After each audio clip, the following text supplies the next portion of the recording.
ঠিক আছে, পাতা আস্তে আস্তে উল্টাও, ওভাবে না, পাতাটা এভাবে দিয়ে এই পাতাটাকে এভাবে ধরো, এভাবে ধরে এভাবে একটা পাতা এভাবে আস্তে আস্তে উল্টো। আচ্ছা, খুব সুন্দর হয়েছে। আচ্ছা আচ্ছা, হ্যাঁ। তোমাদের তোমাদের এই যে শিল্পী কে, যে তুমি জায়গা ছিল? বিমল স্যার বলে একজন পাড়ার আমার একজন হ্যাঁ শিক্ষক হ্যাঁ, আছে। এই ফটোর শিকড়গুলো, হ্যাঁ। তারপরে তিনি তিনি তিনি শেখান এবং তার কাছে আমি থার্ড ইয়ার মানে PR3 চলছে, মানে আমার এই পরের বছর মানে এই বছর আমার PR হবে। আর আমি এই বছর র্যাঙ্ক করেছি, আমি ওখানে থার্ড হয়েছি। আমার নাম্বার উঠেছে টোটাল 83, মানে 83 আউট অফ 100। আর আর দেখো, আর দেখো। আচ্ছা, এটা আমার খুব একটা সুন্দর ড্রয়িং আছে, হ্যাঁ, আমি ওটা দেখাচ্ছি। আমার আঁকা যেটা প্রিয় একটা ছবি আছে। আচ্ছা, তাহলে আপনারা দেখতে পাচ্ছেন যে আমরা যে আমি এই যে পরিচালনা করতে চলেছি, আমি শ্রী বনু মজুমদার। আমি এসছি, আমি সে নদিয়া থাকি। আমি এসে খড়ে এসেছি আপনাদের এই একটা আলোচনা নিয়ে। যদি পারেন আপনারা এই যে যোগাযোগ করুন। হ্যাঁ, খুব সুন্দর, খুব সুন্দর হয়েছে, দেখে দিন। আচ্ছা, বেশ, এই পাতা আর উল্টাও।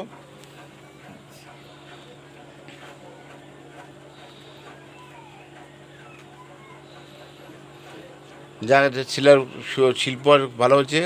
আর যদি তোমাদের কোনো বন্ধু থাকে তোমাদের ক্লাসে, তাদেরকে বুঝিয়ে বলে আমি যেখানে সেখানে চলে যাই।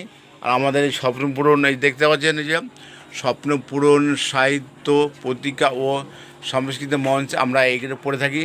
এতে কোনো আমাদের কোনো পয়সাও নিই না, এবং এখানে কোনো বড়লোক বা গরিব কোনো নাই, যে যেরকম পারে।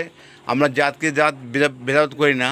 যদি কেউ পড়াশোনা করতে চান বা করতে চান, আচ্ছা, দেখে ফটো দেখি, বা সুন্দর হয়েছে। আচ্ছা, তুমি তাহলে এখন তোমার এখন মনের ইচ্ছাটা কী বলছিলে? আমি এটাকে নিয়ে গ্র্যাজুয়েট করতে চাই এবং আমি 8 ইয়ার অবধি দিতে চাই। তারপর আমি একজন শিক্ষক, তারপর আমি ন্যাশনালে যেতে চাই। তুমি বিকালে কী করো? তোমার স্কুল কখন হয়? আমার স্কুল সকাল শুরু হয় 10:30 দিয়ে এবং শেষ হয় 4:30। আর এসে কি খেলাধুলা কী করো? এসে আমি ফুটবল প্র্যাকটিস করি। আচ্ছা, ভালো কথা। আর পড়াশোনা মন দিয়ে করবে। আর একটা জিনিস মনে রাখবে, সব থেকে মোবাইল থেকে দূরে থাকবে। মোবাইল কোনো ঘাটবে না। তো বাবা মার স্বপ্নপূর্ণ সাহিত্য পরীক্ষা করবে। যাই, ধন্যবাদ তোমাকে। আমি এই ভিডিও চ্যানেলে পাঠাচ্ছি। আপনারা দেখতে পাচ্ছেন যে আমি একদম বিবেকনগরে এসেছি। এই যে কারণে আমি যে স্বপ্নপূরণ সাহিত্য পত্রিকা সংস্কৃত মঞ্চে যেসব ছেলেদের দেখালাম, সব মানে গরিব ঘরের ছেলে। এরা একটা আশা, স্বপ্নপূর্ণ ইচ্ছা আছে যে বাবা মার তাকে কষ্ট করে পড়াচ্ছে, সেই করার জন্যে আমরা আগামীকালও বা পরশু আসবো। আপনারা যোগাযোগ করতে পারবেন, আমরা এই চ্যানেলেই পাঠাবো। এই যে আমার ফোন নাম্বার, এই যে আমাদের স্যারের ফোন নাম্বার, এই যে দেখুন, দীপঙ্কর বিশ্বাস।